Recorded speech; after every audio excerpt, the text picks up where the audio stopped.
Welcome back. The world has recently been rocked by an economic crisis that threatens a backlash that will last years.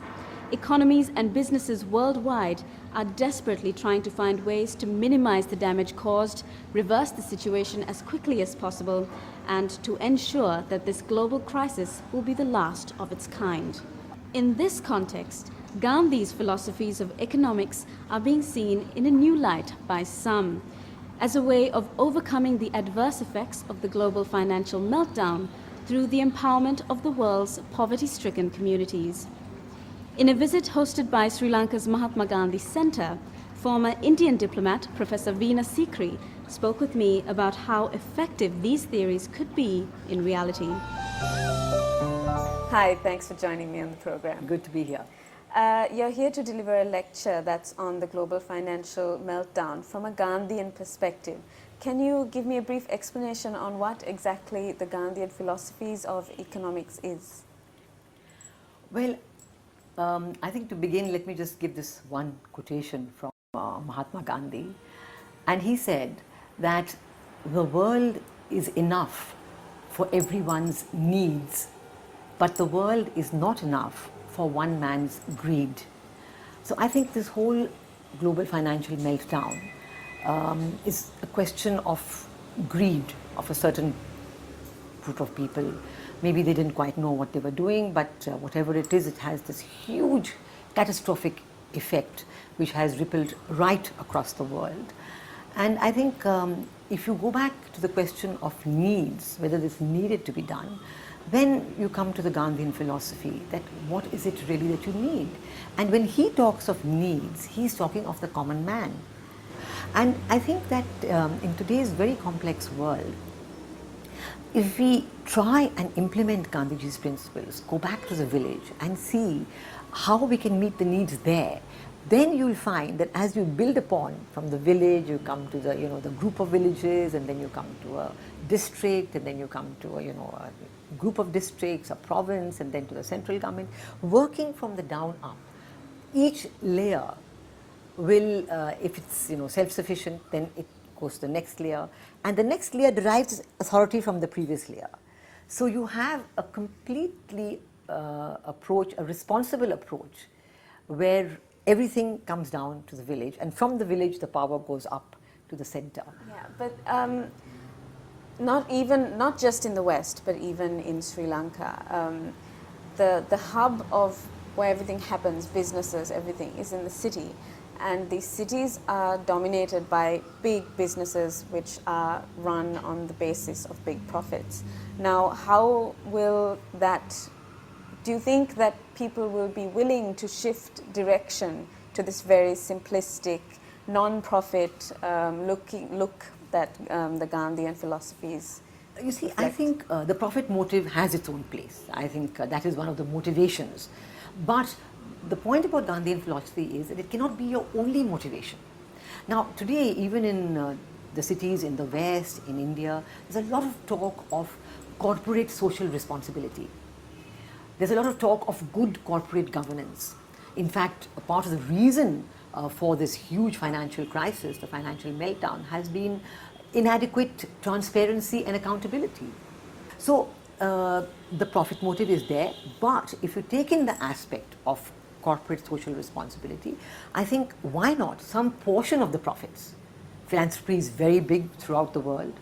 Big corporates are also spending a lot of money on philanthropy. So put something of it into helping those who are in need. Now, charity is not the answer, because charity never helps. Charity makes you dependent.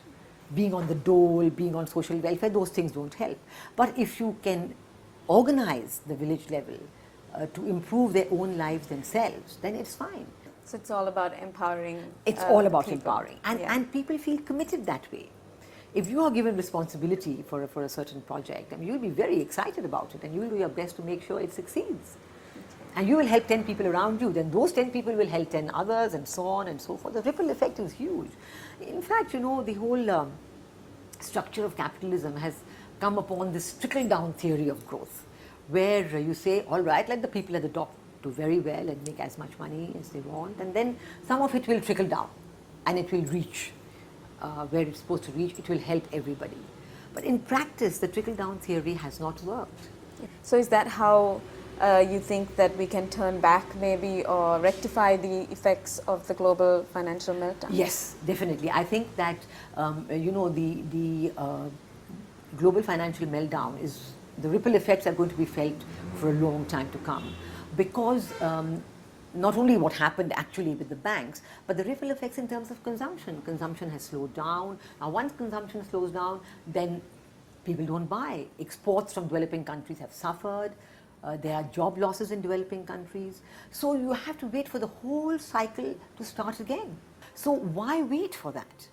Why not do it ourselves? Let's go down to the village. Let's take an example. Take one area. Take one village. Let each corporate adopt one region and see how it works. And in the process, you'll be bringing so much happiness. I think that, in my view, actually, that gross national product is fine, but gross national happiness is even more important.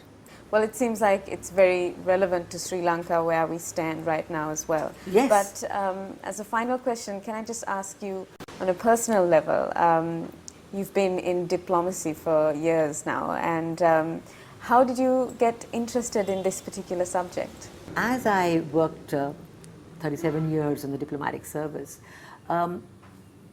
interaction between governments is very important, and that's what all of us do. We interact with governments, whoever the government of the day is. You work out programs with governments, economic cooperation, cultural cooperation, defense cooperation, and so on. But everywhere I went, I saw that none of this is real unless you go to the people's level.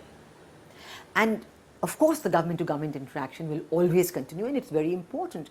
But unless it's supplemented by people-to-people interaction, that what is being done at the government level will not be permanent or lasting.